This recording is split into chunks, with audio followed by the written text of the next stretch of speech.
पुनर्जन्म लेकर लौटने के बाद मैंने सबसे पहला काम किया, एक पत्थर निगल लिया और सबके सामने उस लड़की को, जो मुझसे बेइंतहा प्यार करती थी, जबरदस्ती एक जहरीला बास या सांप जिंदा निगलने पर मजबूर कर दिया। सबको लगा मैं पागल हो गया हूं, लेकिन उन्हें क्या पता था, 1 मिनट से भी कम समय में पूरी दुनिया बदलने वाली थी। दुनिया के हर जीव में भयानक विकृति आने वाली थी और हर इंसान को उस चीज के आधार पर शक्ति मिलने वाली थी जो उसने आपदा आने से पहले खाई होगी। पिछले जन्म में आपदा आने से ठीक पहले मैंने मटन बन खाया था। उसके कारण मुझे ऊन उगाने की शक्ति मिली। शुरुआत में वो शक्ति बर्फीले मौसम में थोड़ी काम आई, लेकिन जैसे जैसे राक्षस ताकतवर होते गए, मैं सचमुच एक कमजोर भेड़ बनकर रह गया जिसे कोई भी मार सकता था। लेकिन इस जन्म में मैं पूरी तैयारी के साथ लौटा था। पिछले जन्म में मैंने एक विशाल कुत्ते को देखा था जिसके पास पौराणिक पांगू जैसी शक्ति थी, लेकिन सच ये था कि वो पहले सिर्फ एक साधारण देसी कुत्ता था। संयोग से मुझे पता चला कि उसने अपने मालिक की रक्षा करते समय गलती से एक रहस्यमयी जेड पत्थर निगल लिया था। इसीलिए पुनर्जन्म लेते ही मैं सबसे पहले शहर के दक्षिण वाले एंटीक शॉप पर गया। बहुत मुश्किल से पैसे जुटाकर मैंने वो जेड पत्थर खरीद लिया। जहां तक श्या वानरो को उसका पालतू बासिया सांप निगलवाने की बात थी, असल में मेरी क्लासमेट श्या वानरो पिछले जन्म से ही मुझसे प्यार करती थी। जब दुनिया तबाह हो गई थी, तब भी उसने मेरा साथ नहीं छोड़ा। उसके पास बर्फ की शक्तियां थीं जिनकी मदद से वो अकेले आराम से जिंदा रह सकती थी, लेकिन फिर भी वो मेरे साथ रही। उसने हर कीमत पर मेरी रक्षा की, जबकि मैं सिर्फ एक कमजोर इंसान था जिसके पास बेकार शक्ति थी। आखिर में मेरी वजह से हम दोनों ने बेहद दर्दनाक मौत झेली।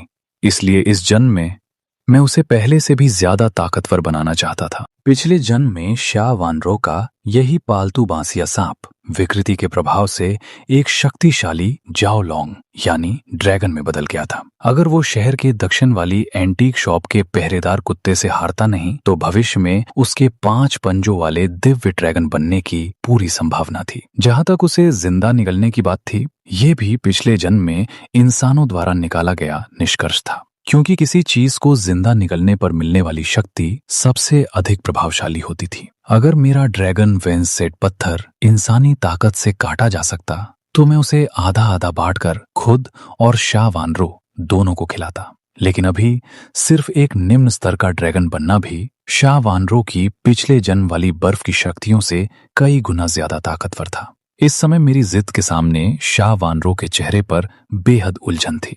एक तरफ वो लड़का था जिससे वो कई सालों से प्यार करती थी, और दूसरी तरफ उसका सबसे प्यारा पालतू। उसका दिल बुरी तरह उलझ चुका था, लेकिन मेरे चेहरे पर दृढ़ता देखकर आखिरकार उसने फैसला कर लिया। सॉरी शाओचिंग, उसके लिए मैं कुछ भी कर सकती हूँ। इतना कहकर श्या वानरो ने अपने छोटे हरे सांप को उठाया, उसकी जीभ पकड़ी और पूरी क्लास के सामने उसे ऐसे निगल लिया जैसे कोई लंबी नूडल खा रहा हो। उसे मेरे साथ सचमुच पागलों जैसी हरकत करते देखकर पूरी क्लास स्तब्ध रह गई। किसी के मुंह से एक शब्द तक नहीं निकला, सिर्फ डर और घिन से भरी आवाजें सुनाई दे रही थीं। सबको लग रहा था कि शायद वे खुद भी पागल हो रहे हैं। इसके बाद श्या वानरो भागकर पानी के कूलर तक पहुंची। उसने लगातार कई गिलास पानी पिया और दीवार से टिककर जोर जोर से उल्टियां करने लगी। हे भगवान, श्या वानरो, तुमने सच में उसे खा लिया? तुम पागल हो गई हो क्या? उसने तुम्हें खाने को कहा और तुमने सचमुच खा लिया। मैं जरूर सपना देख रहा हूं, वरना इतना बेहुदा नजारा कैसे देख सकता हूं? पूरी क्लास सदमे में चीख रही थी। यहां तक कि टीचर भी अभी तक इस झटके से बाहर नहीं आ पाए थे। उन्हें बिल्कुल समझ नहीं आ रहा था कि आजकल के नौजवान आखिर सोचते क्या हैं। इसी अफरा तफरी के बीच मैं श्या वानरो के पास पहुंच गया। इस समय उसका खूबसूरत चेहरा पूरी तरह पीला पड़ चुका था। दर्द की वजह से निकला पसीना उसकी कुछ बालों की लटों को माथे से चिपका रहा था। वो बेहद कमजोर और दयनीय लग रही थी। मेरा चेहरा भी दर्द से सफेद पड़ चुका था, लेकिन फिर भी मैंने पेट की जलन सहते हुए उसे अपनी बाहों में भर लिया। मैंने कर दिखाया, श्या वानरो दर्द से कराहते हुए बोली और मेरी कमर को कसकर पकड़ लिया। मैंने धीरे से उसके पीले चेहरे को सहलाया, लेकिन जैसे ही वो बोल रही थी, उसके होंठों से लगातार खून बह रहा था। ये दृश्य देखकर टीचर बुरी तरह घबरा गए और तुरंत एम्बुलेंस को फोन मिलाने लगे। उसी समय क्लास का गाओ जुनहाओ, जो हमेशा से श्या वानरो के पीछे पागलों की तरह घूमता था, लेकिन हर बार रिजेक्ट हो जाता था। गुस्से से पागल हो उठा। उसकी आंखों के आगे अंधेरा छा गया। लंबा चौड़ा शरीर, सालों की कसरत से बना ताकतवर बदन। वो भारी कदमों से गुस्से में हमारी तरफ दौड़ पड़ा। चेन जिए, तू मरने लायक है। तुझे पता था कि वो तुझसे प्यार करती है, फिर भी तूने उसे सांप खाने पर मजबूर किया। उसकी दहाड़ बिजली की गड़गड़ाहट जैसी थी। पूरी क्लास डर के मारे कांप उठी, लेकिन मैंने उसकी तरफ देखा तक नहीं। मैं बस अपनी बाहों में कमजोर होती शाह वानरों को पकड़े रहा और धीरे से मोबाइल निकालकर स्क्रीन पर समय देखने लगा। गांव जुन्हाव ने भीड़ को धक्का देकर मेरी तरफ दौड़ लगाई। मैंने शाह वानरों को पकड़े हुए धीरे से गिनती शुरू की। 3। गांव जुन्हाव तेजी से मेरी तरफ बढ़ रहा था, लेकिन मेरा शरीर जरा भी नहीं हिला। 2। उसकी विशाल परछाई अब मेरे बिल्कुल करीब पहुंच चुकी थी। कई लोगों ने डर के मारे सांस रोक ली। 1।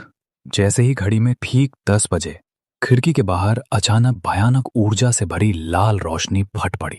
इतनी तेज चमक थी कि किसी की आंखें खुली नहीं रह पा रही थीं। पूरा कमरा सफेद रोशनी में डूब गया। लेकिन यह दृश्य सिर्फ एक पल के लिए रहा और फिर सब कुछ अचानक शांत हो गया। और तभी मेरी तरफ गुस्से में दौड़ता हुआ गांव जुन्हाव अचानक तेज चमक की वजह से कुछ पल के लिए अंधा सा हो गया और जोर से जमीन पर गिर पड़ा। उस रहस्यमयी तेज रोशनी के फूटते ही एक अदृश्य इलेक्ट्रोमैग्नेटिक तूफान कुछ ही सेकंड में पूरे सौर मंडल में फैलने वाला था। क्लास के सभी लोग घबराकर खिड़की के बाहर देखने लगे, लेकिन उन्हें कुछ दिखाई नहीं दिया।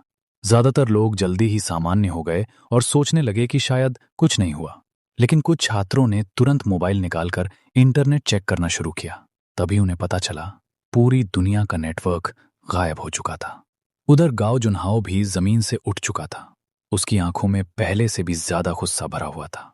वो फिर मेरी तरफ झपटा और दहाड़ते हुए बोला, आज मैं वानरों का बदला लेकर रहूंगा।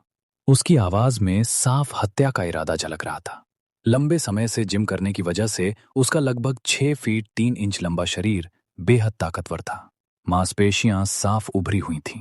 क्लास के ज्यादातर छात्रों ने मन ही मन मेरे लिए दुख जताना शुरू कर दिया। उन्हें लगा अब मैं बचने वाला नहीं हूं। लेकिन जैसे ही उसका विशाल मुक्का मेरी तरफ पड़ा, अचानक पूरी दुनिया बदल गई। कुछ ही पलों में आसमान, जो अभी तक चमकीला था, अचानक गहरे अंधेरे में बदल गया और फिर आसमान से रक्त जैसी लाल रोशनी बरसने लगी। सोलर स्टॉर्म की वजह से पृथ्वी का चुंबकीय क्षेत्र पूरी तरह अस्त व्यस्त हो चुका था, जिसके कारण आसमान का रंग भी विकृत होने लगा। लेकिन तभी मेरी बाहों में पड़ी शाह वानरो अचानक दर्द से चीख उठी। उसकी चीख इतनी भयानक थी कि पूरे क्लासरूम में सन्नाटा छा गया। सबने तुरंत उसकी तरफ देखा और जो उन्होंने देखा उससे सभी की सांसें रुक गईं। जहरीला बांसिया सांप निगलने की वजह से अभी कुछ देर पहले तक उसका चेहरा बिल्कुल सफेद पड़ चुका था, लेकिन अब उसका पूरा शरीर बदलना शुरू हो चुका था। उसके सिर पर 2 चमकदार ड्रैगन जैसे सींग उगाए थे, जिनके चारों ओर चांदी जैसी बिजली चमक रही थी। उसके खूबसूरत गालों के आसपास हल्के हरे सफेद रंग के ड्रैगन स्केल्स उभर आए थे। उसकी पीठ से लेकर कंधों तक धुएं जैसी ऊर्जा से बनी एक छोटी जेड रंग की ड्रैगन आकृति घूम रही थी। उसकी हल्की हरी ड्रेस अब रहस्यमयी ड्रैगन स्केल आर्मर जैसी चमक छोड़ रही थी, जो उसके खूबसूरत शरीर को और भी दिव्य बना रही थी। उसकी पीठ के पीछे अब एक लंबी हरे सफेद रंग की ड्रैगन पूंछ धीरे धीरे लहरा रही थी। वो किसी फैंटेसी ड्रामा की दिव्य ड्रैगन संत जैसी दिखाई दे रही थी। रूपांतरण पूरा होते ही शाह वानरों के दिमाग में अचानक अपनी नई शक्तियों की सारी जानकारी अपने आप आने लगी। अपनी समझदारी की वजह से वो तुरंत समझ गई कि मैंने उसे सांप निगलने के लिए क्यों मजबूर किया था। ये सब सिर्फ उसकी रक्षा करने के लिए था। और जो लड़की पहले से ही मुझसे बेइंतहा प्यार करती थी, अब वो किसी भी हालत में बर्दाश्त नहीं कर सकती थी कि कोई मुझे नुकसान पहुंचाए। वो तुरंत मेरे सामने आकर खड़ी हो गई। गांव जुन्हाव का विशाल मुक्का पूरी ताकत से उसकी तरफ आया, लेकिन शाह वानरों ने सिर्फ अपनी हथेली आगे बढ़ाई और बेहद आसानी से उसका हमला रोक दिया। गांव जुन्हाव का पूरा शरीर वहीं रुक गया। उसका ताकतवर मुक्का शाह वानरों को जरा भी नुकसान नहीं पहुंचा सका।